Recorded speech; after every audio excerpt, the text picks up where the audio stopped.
और आज हम बात करने जा रहे हैं उस राष्ट्रमंच की जो अपने हेडक्वार्टर में न जाके और शरद पवार के यहाँ जाकर मीटिंग करता है, और पहले कुछ और कहा जाता है, बाद में कुछ और कहा जाता है।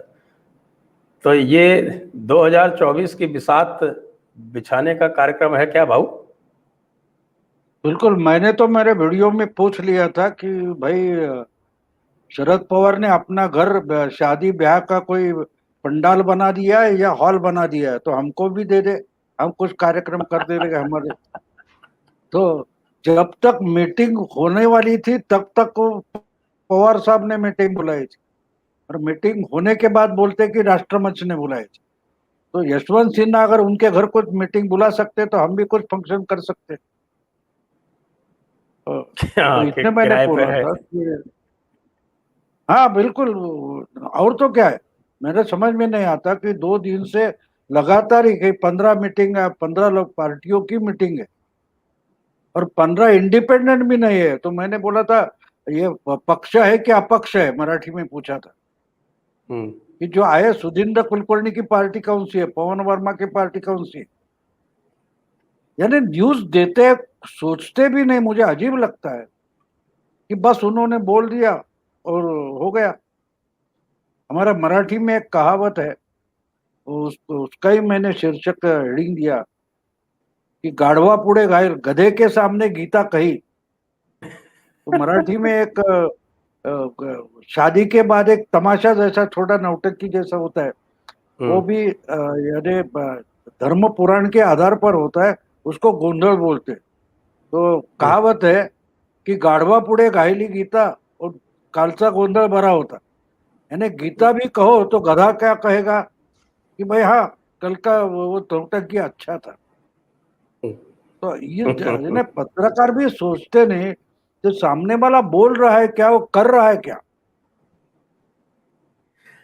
तो इस ढंग से ये मीटिंग हो गई।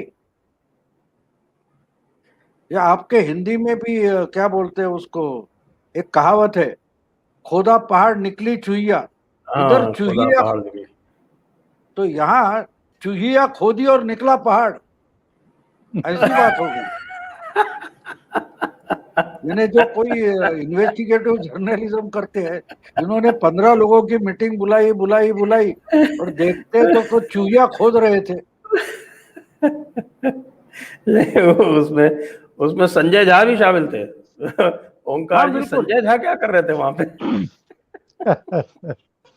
यानी क्या बोलते हैं, जिनको कोई भी उठा के कचरा फेंक देता है वो उठो उसको उठाकर इकट्ठा कर देते हैं, बोलते हैं 24 की तैयारी चालू है। तो अच्छा करो भैया,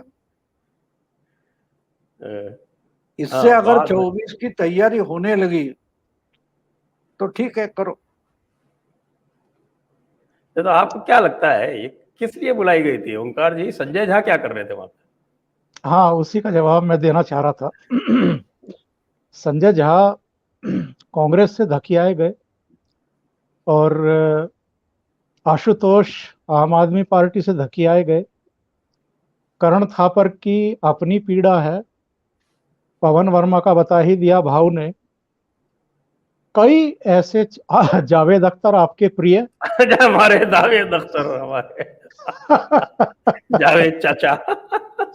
तो मतलब कई बार ऐसा लगता है कि जिनकी जिनकी दुकानें बंद हो चुकी है, जिनके शटर गिर चुके हैं, जिनको कोई पूछ नहीं रहा है, वो संभावनाएं तलाश करने के लिए कहीं भी पहुंच रहे हैं, कहीं भी पहुंच रहे हैं। अब घर तो शरद पवार का तो चाय पानी पकौड़े वकौड़े तो मिल गए होंगे, तो वो व्यवस्था तो हो गई होगी, बैठने की व्यवस्था हो गई होगी, एसी भी चल रहा होगा। तो 3 साढ़े 3 घंटे या जितने भी घंटे बैठ करके उन्होंने मगजमारी की होगी, उसमें किया क्या होगा ये जरा समझने की जरूरत है। और मंशा क्या थी, मकसद क्या था, ये समझ से बाहर की बात है। मैं अगर शुरू करूं शरद पवार से, तो शरद पवार के बारे में भाऊ एक बड़ी दिलचस्प बात करते हैं और टिप्पणी करते हैं कि ये जहां 50 साल पहले खड़े थे वहीं आज खड़े हुए हैं। तो इन्होंने कुछ जोड़ा जाड़ा नहीं है। महाराष्ट्र की पॉलिटिक्स में ये हो सकता है थोड़ा बहुत इनका कुछ कुछ पॉकेट्स में जहां से इनकी सीटें आती हैं वहां इनका प्रभाव हो। कुछ लोकसभा सीटें आ जाती हैं वो भी गठबंधन की वजह से। शायद अकेले लड़े तो उतनी भी नहीं आएंगी, आ जाए तो चमत्कार होगा। तो कांग्रेस और ये मिलकर के लड़ते हैं, कांग्रेस से ही निकले हुए हैं। क्यों निकले थे? पीए संगमा और ये किस मुद्दे को लेकर के निकले थे? और फिर उन्हीं सोनिया गांधी, वो ही सोनिया गांधी इनको फिर प्रिय क्यों लगने लगी, ये अपने आप में बहस का विषय है। वही निकले तो इसलिए थे ना कि विदेशी नेतृत्व इनको स्वीकार नहीं था।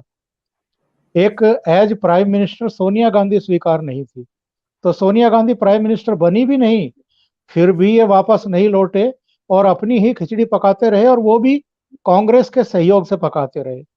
और हमेशा विपक्ष में रहे तो कांग्रेस के साथ, सत्ता में रहे तो कांग्रेस के साथ।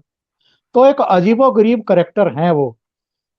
तो महाराष्ट्र पूरे में उनकी स्वीकार्यता नहीं है, लेकिन वो 2024 में प्राइम मिनिस्टर बनने के सपने देख रहे हैं। उम्र भी उनके साथ नहीं है, उन्हें 80-80 साल के हो गए हैं।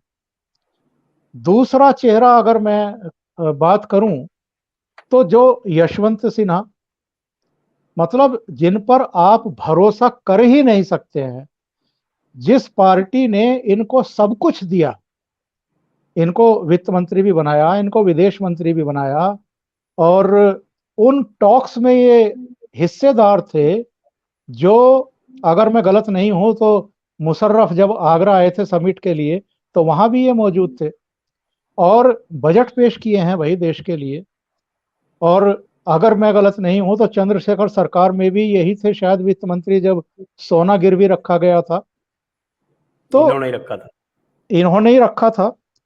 तो ये ऐसे कैरेक्टर हैं जो चले हुए कारतूस हैं, फ्यूज हुए बल्ब हैं सारे के सारे, और ये एक दूसरे के साथ खड़े होकर के ताकत की तलाश कर रहे हैं, एक विकल्प बनने के सपने देख रहे हैं।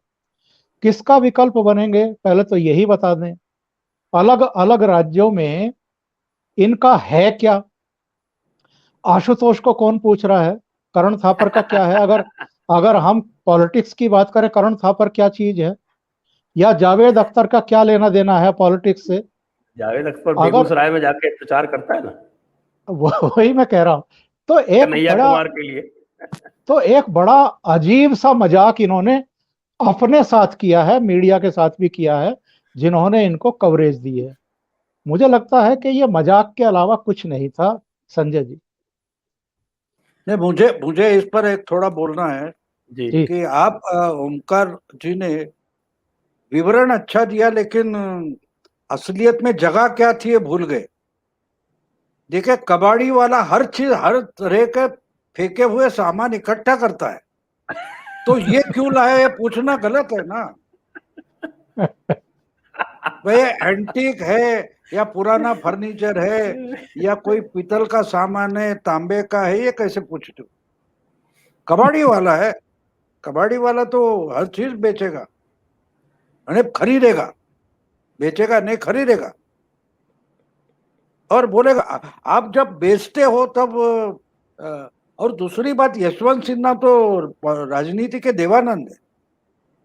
देवानंद के आखिरी समय आपने देखा होगा तो कम से कम 10-12 फिल्में उन्होंने निकाली, 1 लाख लोगों ने भी नहीं देखी थी। एक समय का सुपरस्टार और चॉकलेट हीरो थे। आखिर हम जैसे उनके जवानी के समय उनके जो फैंस थे वो मन में पूछने लगे फिल्म क्यों बनाते, ऐसा हमको ही पूछना पड़ा था। तो यशवंत सिन्हा की बात वैसे ही है, वो हिंदी राजनीति के देवानंद है। बस फिल्म निकाली, चले लगे न लगे उससे कोई परवाह नहीं, वो करते रहते कुछ। तो हमको वो समझना चाहिए। और जो कबाड़ी वाले ने कचरा क्यों उठाया ये बोलना ओमकार जी गलत है, इसके आगे मत बोल। चलो ये तो ठीक है कि कबाड़ी वाले ने कचरा क्यों उठाया, लेकिन ये कबाड़ी जो है ये प्रशांत किशोर से मिलके आखिर ये कौन सी योजना बना रहा है, ये क्यों ऐसा कर रहा है, ये अपने यहाँ के जो महाराष्ट्र की सरकार चल रही है, तो वहाँ के अपने शिवसेना के जो इनके पार्टनर हैं उसको ही नहीं बुलाता है। कांग्रेस वालों को पता नहीं बुलाया नहीं बुलाया, आया कोई नहीं। संजय झा आए थे, वो कांग्रेस के तो नहीं माने जा सकते, निलंबित है वैसे भी। तो इस पे पूरा का पूरा आशय क्या दिखाने का था? ये क्या कांग्रेस के ऊपर किसी तरह का कोई दबाव बनाना चाहते हैं, या कुछ ऐसा संदेश देना चाहते हैं कि देश इनको स्वीकार करे? तो देश तो क्या, मुझे लगता है कि महाराष्ट्र ही इनको पूरी तरह स्वीकार नहीं कर पाया। आपने सही कहा कि 50 साल से जहाँ थे वहीं हैं। तो इस पूरी एक्सरसाइज का आशय कैसे देखते हैं आप? और यश जी, मैं ऐसा देखता हूँ उसमें कि एक बात हुई थी कि कुछ दिन पहले महाराष्ट्र के कुछ मसले लेकर हमारे चीफ मिनिस्टर उद्धव ठाकरे गए थे दिल्ली। उनके साथ कांग्रेस के अशोक चव्हाण थे, पवार के भतीजे deputy chief minister Ajit Pawar थे। तो उनके साथ बात करने के बाद मोदी से अकेले में उद्धव ठाकरे मिले थे। तो एक तो बात ये हो सकती है कि उद्धव ठाकरे को दिखाना था कि मैं ही अल्टरनेटिव बना रहा हूं, ये उनको भी दिखाना था। और दूसरा, सोनिया को डराना होगा कि भैया अगर तुम नहीं तो हम अलग से तीसरी फ्रंट यूपीए के जगह बना रहे। अब दूसरी फ्रंट है ही नहीं तो तीसरी फ्रंट क्यों बना रहे उसका भी पता नहीं। अब तीसरी आप बना रहे हो तो भैया दूसरी फ्रंट कौन सी है, कम से कम वो तो दिखाना चाहिए। और तीसरी फ्रंट बनाएंगे तो उसमें कोई तो स्ट्रांग, ममता का कोई था, या ममता ने किसी को रिप्रेजेंट किया, जगन रेड्डी है, या आपके नवीन पटनायक है, स्टालिन का कोई, वो डीएमके का कोई था, लेफ्ट का कोई नहीं, जिसकी कोई पार्टी है वो तो वहां था ही नहीं। जिनकी खुद की पार्टी है, अगर आप थर्ड फ्रंट भी बनाओ, फोर्थ फ्रंट बनाओ, 10वीं फ्रंट बनाओ, कोई प्रॉब्लम नहीं। अरे लेकिन उसमें कोई पार्टी तो होनी चाहिए। और पवार साहब तो क्या हम बोले, आपको एक पुरानी हिस्ट्री बता दूं। जब पहली बार 67 में कांग्रेस को 10 राज्यों में 9 राज्यों में कांग्रेस की सत्ता गई थी, तो उसमें एक तमिलनाडु था। तो उस वक्त उसको मद्रास बोलते थे। तो तमिलनाडु में डीएमके जीत कर आई थी मेजोरिटी में, और अन्नादुरई चीफ मिनिस्टर बने थे। तो कुछ 8-10 महीने में उनका देहांत हो गया था। तो उनके जगह जो मिनिस्ट्री में 2 नंबर थे उनको टेम्पररी चीफ मिनिस्टर बनाया गया। फिर एमएलएस की बैठक हुई और उसमें करुणानिधि चुने गए। तो जो आपको याद भी नहीं होगा वो 2 नंबर का नाम, उनका नाम था नेंदू सेजियन। तो वो अन्नादुरई के नंबर 2 थे। फिर करुणानिधि चीफ मिनिस्टर बने, उनके 2 नंबर भी नेंदू सेजियन थे। उसके बाद जाके पार्टी टूटी, अन्ना डीएमके बन गई, रामचंद्रन चीफ मिनिस्टर बन गए, उनके 2 नंबर नेदू सेजियन थे। उसके बाद रामचंद्रन का देहांत हो गया और उसके बाद जयललिता बनी, 2 नंबर नेदू सेजियन थे। तो पवार सालों से 2 नंबर पर है। वो प्राइम मिनिस्टर बनने वाले हैं 91 से, जब 30 साल हो गए, Narasimha Rao chief prime minister थे तब से। तो वो तो है, रेस में है। रेस में तो ऑल्सो रन बोलते हैं ना। तो मुझे अजीब लगता है कि इनको खुद को क्यों नहीं लगता मैं गलत कर रहा हूं। मुझे उसकी अजीब बात लगती है कि पवार साहब को खुद को क्यों नहीं, हमको, मैं मराठी हूं, मुझे शर्म लगती है, बिल्कुल शर्म लगती है कि मनमोहन सिंह जब प्राइम मिनिस्टर बनते हैं तो उससे भी ज्यादा अनुभव और क्वालिटीज पवार के सब पास थे, लेकिन उनको तो 2 नंबर भी नहीं बनाया गया होम मिनिस्टर। उनके 2 नंबर एक जमाने में थे, सुशील कुमार शिंदे, उनको 2 नंबर बनाया गया, लेकिन पवार साहब को नहीं बनाया। तो मुझे ये अजीब लगता है कि ये सब कसरतें जो है वो क्यों करते हैं पवार साहब। यानी खुद उनको हमारे शिवसेना के प्रवक्ता जो है, संपादक भी है संजय राउत, उन्होंने उस वक्त बोला था जब ये 3 पहियों की सरकार बनी कि पवार साहब को समझने के लिए 100 जन्म लेने पड़ते। तब मैंने लिखा था कि खुद पवार भी कितने जन्म लेकर खुद को ढूंढ रहे। पवार साहब खुद को समझने की कोशिश कर रहे, इसलिए बार बार जन्म ले रहे। तो ये सब पवार साहब क्यों करते हैं? आज अभी आप बोल रहे हो, उस वक्त चीफ मिनिस्टर से उनकी बात चल रही है, और अनिल देशमुख जिनको ईडी ने बुलाया था, दूसरी बार समन्स भेजा था, उस पर भी मीटिंग चल रही है, ऐसी बातें हैं।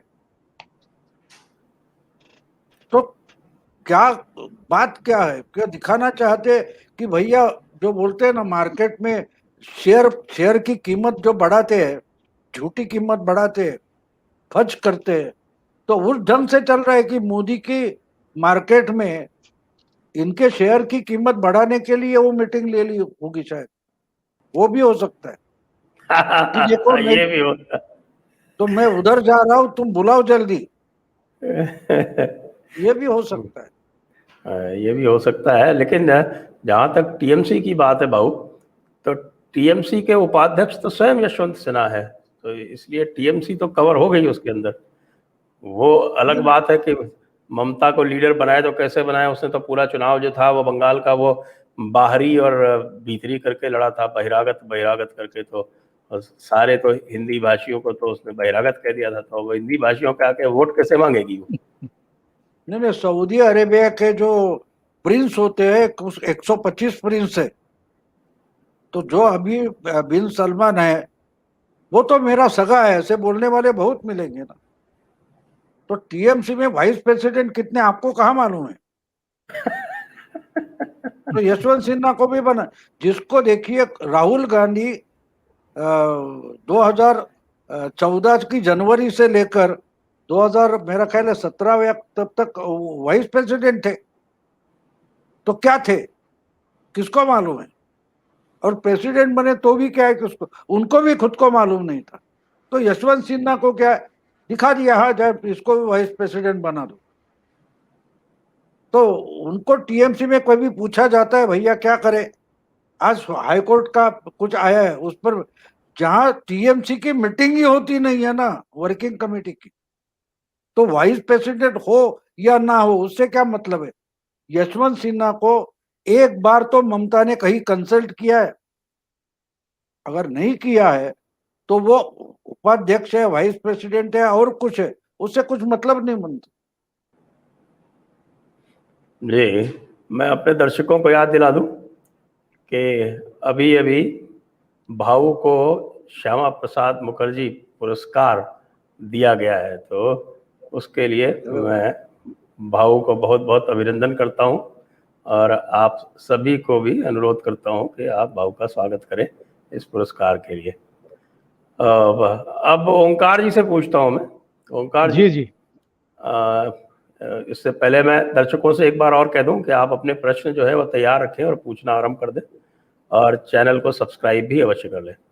ओंकार जी, 2022 का चुनाव उत्तर प्रदेश का अब 6-7 महीने दूर है, और इसको बहुत सारे लोग कह रहे हैं कि साहब कि ये एक तरह का एक रिहर्सल होगा 2024 के लिए, और निश्चित रूप से 80 सीटें हैं। 80 सीटों में जो जहाँ तक मेजॉरिटी का प्रश्न है, तो दोनों बार 2014 हो 2019 हो, मेजॉरिटी बीजेपी इसीलिए ला पाई क्योंकि उसने उत्तर प्रदेश में बहुत अच्छा प्रदर्शन किया। विशेषकर 2019 में तो कमाल ही कर दिया था, 50% से ऊपर एनडीए वहां पर वोट शेयर लेके आई थी।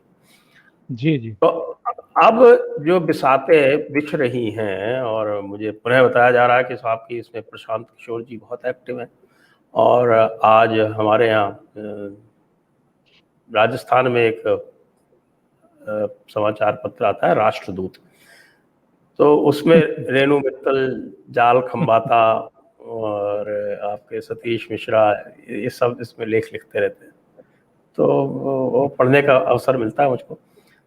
आज ये बताया गया उसमें कि साहब के सब कुछ प्रशांत किशोर की सलाह पर चल रहा है, और प्रशांत किशोर की सलाह के कारण ही कि ये जो मीटिंग जो शरद पवार की जो बुलाई गई थी उसका नाम जो है वो परिवर्तित कर दिया गया और उसको राष्ट्रमंच के तत्वावधान में बता गया। ये सब प्रशांत किशोर की सलाह थी, और अब प्रशांत किशोर सलाह दे रहे हैं राहुल गांधी को कि तुम ऐसा करो कि जैसे तुम बंगाल में तुमने फेड आउट कर दिया था, उसी तरह से उत्तर प्रदेश में भी फेड आउट कर जाना और समाजवादी को जिता देना। इसके एवज में जब लोकसभा चुनाव होंगे तो ये लोग फेड आउट कर जाएंगे और तुमको जिता देंगे। आपको क्या लगता है, ये दूर की कौड़ी है या ऐसा कुछ हो सकता है? एक तो एक्चुअल में 2014 और 2019 इन दो आम चुनाव ने, और इसके अलावा 2011 से लेकर के और 2021 के बीच में जितने विधानसभा चुनाव हुए हैं, उनमें से कुछ को अपवाद स्वरूप अगर हम छोड़ दें, जहां जहां भारतीय जनता पार्टी की 15 साल की सरकारें थी या 15 साल तक चीफ मिनिस्टर थे, एक ही चेहरे को देखते देखते कई बार लोग थोड़ा ऊब भी जाते हैं। तो वो अपवाद स्वरूप अगर परिवर्तन हुए हैं या कुछ और कारणों से परिवर्तन हुए हैं तो छोड़ दें। बाकी इन चुनाव ने, यानी पिछले करीब करीब 10 साल की राजनीति ने ये सिद्ध कर दिया है कि माइनस, जिसको माइनॉरिटी कहते हैं, जिसको अल्पसंख्यक या मुस्लिम वोटर कहते हैं, और जो तुष्टीकरण की राजनीति होती रही इस देश में, उनके बिना भी सरकारें बनाई जा सकती हैं। ये भ्रम दूर किया गया है पिछले 10 साल में, और ये किसी और ने भ्रम दूर नहीं किया है। ये उन लोगों ने भ्रम दूर किया है जो लगातार टारगेट किए जा रहे थे। अगर हम 90 के दशक में चले जाएं तो तब भी टारगेट किए जा रहे थे, राम मंदिर आंदोलन को, कार सेवकों को, और उसके बाद 89 से तो पाकिस्तान की वो कुटिल नीति शुरू हो गई थी कि घाटी के जरिए पूरे देश में फिर आतंकवाद का प्रसार किया जाए, फैलाया जाए, निर्दोष लोगों की हत्या की जाए। तो हम अपने दिमाग में हमेशा एक बात रख करके चलें कि जब भी यहाँ वोटिंग होती है, किसी भी राज्य में हो, केंद्र के लिए हो, तो एक बात मतदाता के दिमाग में हमेशा रहती है कि साहब इराक में क्या हुआ है, सीरिया में क्या हुआ है, अफगानिस्तान में क्या हुआ है, ओसामा बिन लादेन ने क्या किया है, लश्कर तोयबा ने क्या किया है, जो पाक परस्त आतंकवादी संगठन हैं वो क्या कर रहे हैं, किनके खिलाफ जिहाद चल रहा है, कौन टारगेट पर है।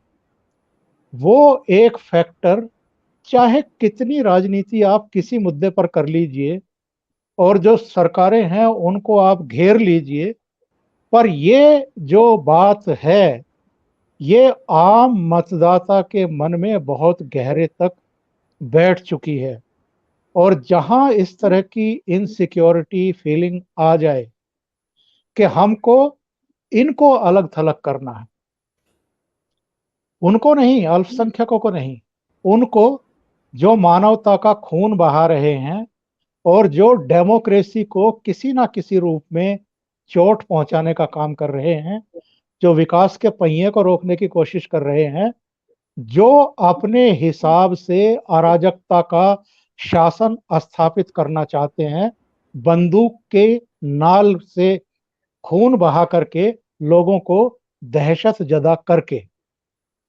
तो उत्तर प्रदेश का जहां तक प्रश्न है, जो मूल सवाल आपका है, उत्तर प्रदेश में भी जब जब चुनाव आएंगे तब तब आप देखेंगे कि जो मेजॉरिटी है वो एकजुट होगी।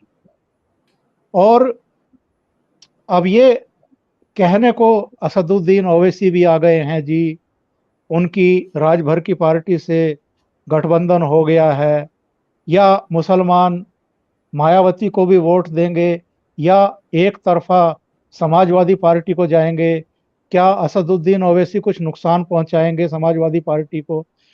ये सब ठीक है आकलन के लिए और कयास लगाने के लिए और एक अंक बनाने के लिए या 2 अंक बनाने के लिए ठीक है, लेकिन जब मतदाता ये देखेगा कि साहब हमारे लिए काम करने वाला कौन है, हमारे लिए खड़ा होने वाला कौन है, जिस समय कोरोना वायरस तबाही मचा रहा था उस समय जिले जिले में हेलीकॉप्टर से हवाई जहाज से जाकर के समीक्षाएं बैठक करने वाला कौन था, जब दूसरी वेव खतरनाक स्तर पर पहुंच रही थी पूरे देश में और 25 करोड़ की आबादी वाला दुनिया का 5वां देश उत्तर प्रदेश भी उसकी चपेट में आ गया था, गांव-गांव कोरोना फैल गया था, उस समय किसने उसको काबू करने के लिए अपने पूरे तंत्र को खड़ा किया? उस समय अखिलेश यादव कहाँ थे? उस समय मायावती जी कहाँ थी? उस समय असदुद्दीन ओवैसी कहाँ थे? उस समय राजभर कहाँ थे? तो पब्लिक जो है वो नाटक नौटंकी भी समझती है, एक्चुअल में उनके साथ खड़े वाला होने वाला कौन है वो उसको भी समझती है। और जब वोटिंग का समय आता है तो हमने पिछले 10-15 साल में कम से कम देखा है कि हमारी डेमोक्रेसी काफी परिपक्व हो गई है, हमारे मतदाता सही फैसला करने के मामले में चूकते नहीं हैं। कहीं कहीं सामाजिक समीकरण, कहीं कहीं कुछ परिस्थितियां जरूर ऐसी बनती हैं कि जो गलत राजनीति करने वाले हैं कभी कभी वो भी जीत जाते हैं, कभी कभी, लेकिन मोस्टली नहीं। तो मुझे नहीं लगता कि उत्तर प्रदेश में 2022 कोई ऐसा संकेत देगा जिससे 2024 की संभावनाओं को किसी भी तरह की चोट पहुंचती हुई दिखाई दे।